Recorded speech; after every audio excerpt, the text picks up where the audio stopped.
Hello group, Jeff here. So I have been asked by a few people to go through my workflow for the Jupiter animation I did. And I have some files from my 24th, uh, September 24th broadcast that uh, you people haven't seen yet. So I will use those files to go through the flow. And I use PIPP. I could use AutoStacker, and I do use RegiStax. Then I go into Photoshop to make the GIF. So let's get going. First, I'll show you that I have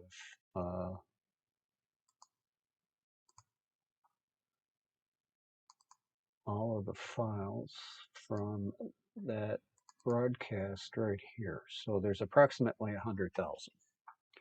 And what we want to do is take those 100,000 and get them down to roughly 9 images.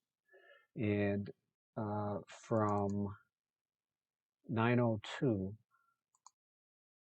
to 932, so that's roughly a half hour, we will see how much Jupiter rotates in that half hour. So let's get going. I use PIPP to start off. And what PIPP will allow me to do is to load these 10 animation groups and then join them into one animation of 1200 frames. So we want to make sure that we have join mode on, planetary optimization checked, and we're going to go in and just make sure that we have the 10.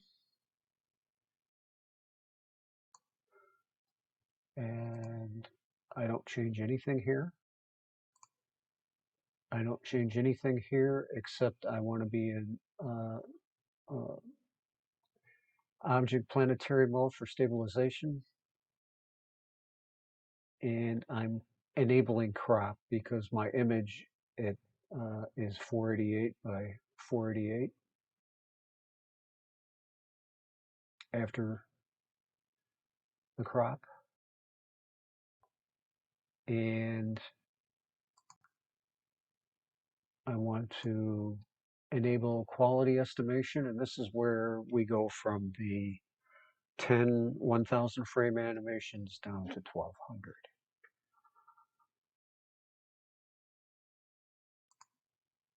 We don't change anything here. This is where it will recreate the new animation as a uncompressed raw file with an AVI codec. And it sees the first 1000 frames. As soon as I click on start processing, it will see all of them. So let's start it now. My machine is fast enough that this will go fairly quick. And what PIPP is going to do in this new animation is the best will be in the front, the worst will be in the rear. So when you do pick your, when we get into RegiStax and we start to process the animation that this makes in RegiStax, we want to be in the middle and then go on either side of the middle to find the best frame. Because we don't want the worst and we don't want the best frame. We want to be somewhere in the middle when we start processing in RegiStax.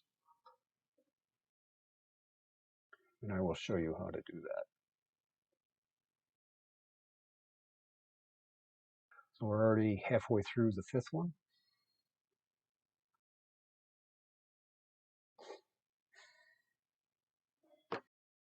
Now I'm doing this on a laptop with 6 cores, that's 12 threads, 16 gig of RAM. It's not an overly powerful machine, but in its day, it was pretty quick. Still is pretty quick, as you can see.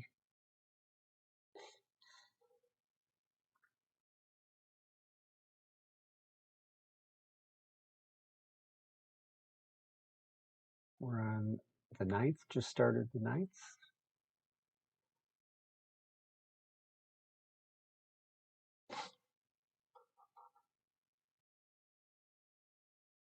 And we just started the 10th.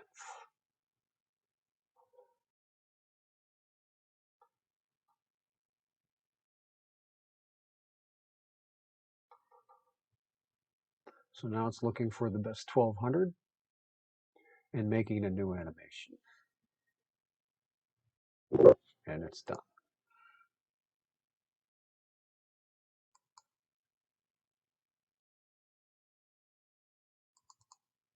And here it is.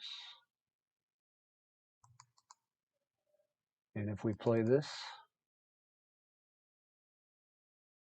you'll see that it's been registered. And these are the best 1200 frames from that initial animation.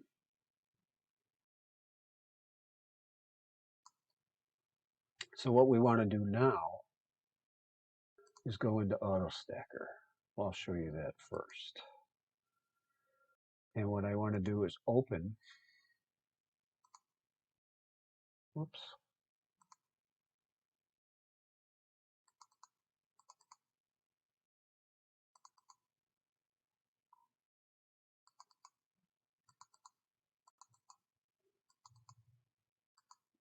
want to open the animation, and if we play it, it will jump around a little bit, but that's only the player. That's not actually the excuse me. That's not actually the animation. So that's about the middle. Good looking frame there. I have planet selected, dynamic background. Well, I can't. Place A, whatever that is. Local. I mean, I haven't changed any of these settings. Uh, Basically all stock. It's using all of my threads. I'm going to save a TIFF file. I'm taking 20% of these of these files, the 1200 files. I'm only going to take 20%. I'm going to make one sharpened file. I'm going to align the RGB channels, and I'm going to save it in the same folder. So the first thing we're going to do is analyze, and the analyzation will give us a graph, and this graph is looking very good because this line here is 50%.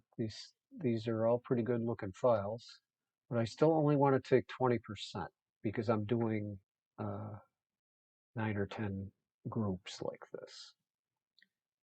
I'm not going to drizzle, but what I will do is, because of the size of this file, what I want to do is a 24, and I'll place a grid that looks perfect, and then I'll stack it.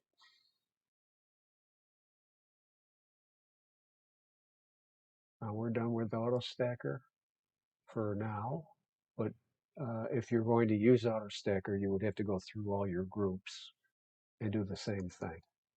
And what AutoStacker will make is the sharpened version and the unsharpened version. The unsharpened version looks good, not great. The sharpened version looks very good, but not great. So what we want to use is the unsharpened version in RegiStax because the sharpened version is going to have problems.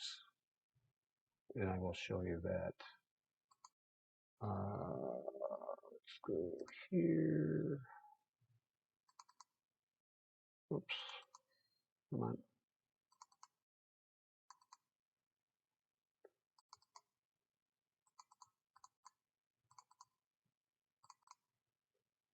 So I'll start with the sharpened version first. We don't want to stretch it. So I'm going to start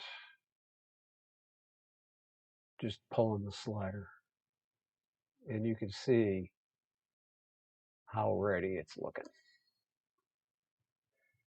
So we already know that's not going to work. Now on my machine, RegiStax is having troubles because of its age, and because RegiStax hasn't received any updates, it's falling behind the Windows updates and it's becoming unstable, but it still works. So what I want to do now is I want to load the unsharpened version.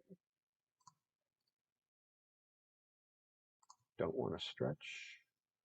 We're just going to start dragging some sliders.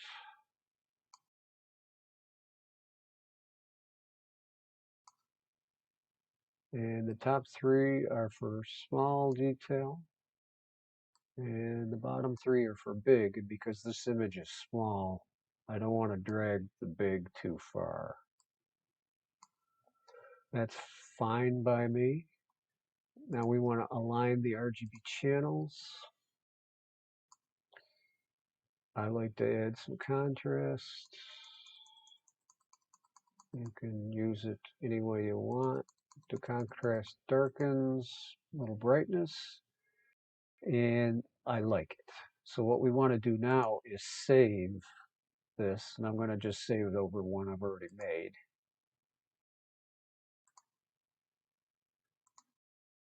And now you'll see it's in the list. And what we'll do is close this out. And if you got to your next stack, you would have saved that image, of course. But to do your next bunch of frames, then you would just load that settings file. Oops. AutoStacker. So what we're going to do is we're going to load the file here, and you'll see it's made the changes. Then all we have to do is anything that's numerical is something that you can change over here. If it's not numerical, you cannot repeat it.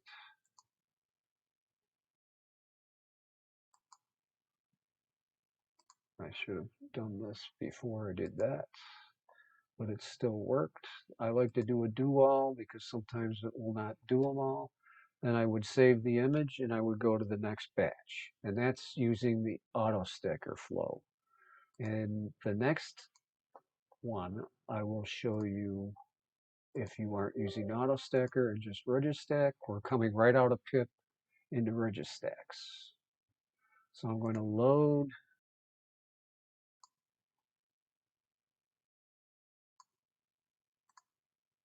the animation.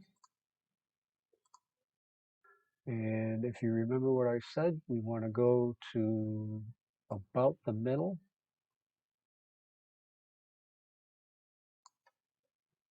And then find a frame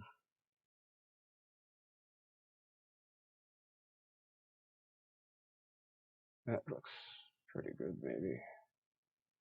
Yeah, we'll use this one. Maybe not. See, I like to see the band. So this is the frame that every frame is going to be keyed off of. So we don't want the best because there aren't as many better ones. So we're going to take the best, and I'm going to drop this down to say 40%. I'm going to set the points, and I like a lot of points. And the one thing you want to be careful of is whatever you have for your max number of points, you want to do that for every image. So this will work.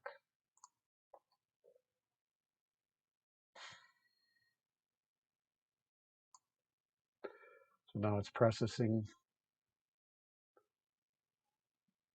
And I'm only using 4 threads, or 4 of the cores. Now the limit, stack.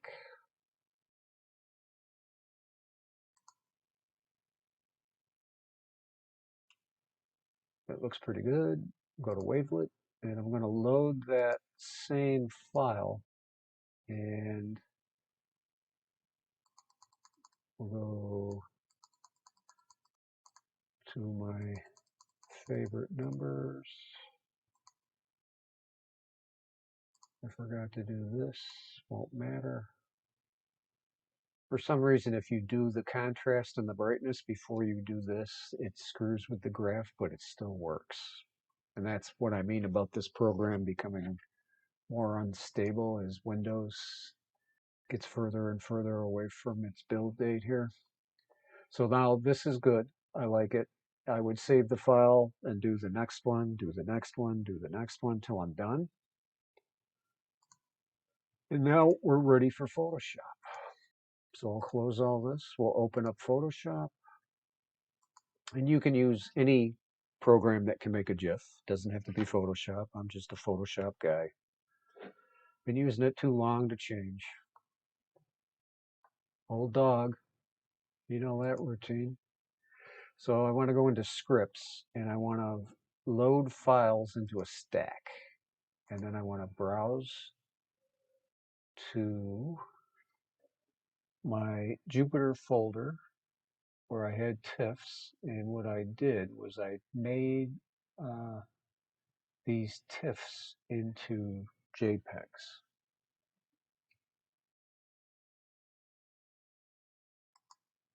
And that's for the group. So I'm going to grab the TIFF files.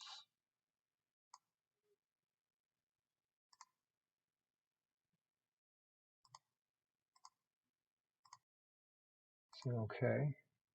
I want to attempt to automatically align the source images, and that's going to, through all this processing, even with what PIPP does, it could be 1 or 2 pixels off, and Photoshop will attempt to align them back up again. And what it's going to do is it's going to open a file, the first frame, and now it's loading all the other frames as a layer. So if we turn this off, you can see that there's one of our animations frames. So normally the timeline would be open, and this is the way I would be working with no timeline. But for the video here, what you would want to do is assume that the timeline isn't open, because I'm using the 3D or the essential default workspace. And then you would go and turn your timeline on. And in the timeline dropdown, you have 2 options: create video timeline or create frame animation. You want to create frame. You want to select it. It loads the first frame of the layer, this one. And now we want to see the other layers. So what we would do is go here, and then we want to make frames from layers. And boom, there they are. So if I play these, you'll see, looks good. It's got alignment, but I think it's moving a little too fast, so we'll slow it down.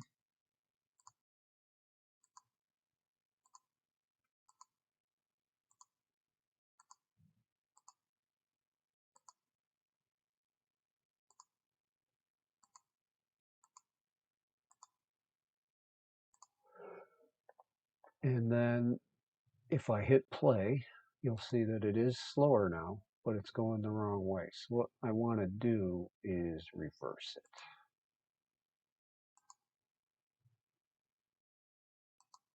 And now it's going the right way. So this represents approximately 30 minutes of rotation on the planet of Jupiter. For a guy that's been in this hobby for almost 50 years, this is probably the coolest thing I have ever done.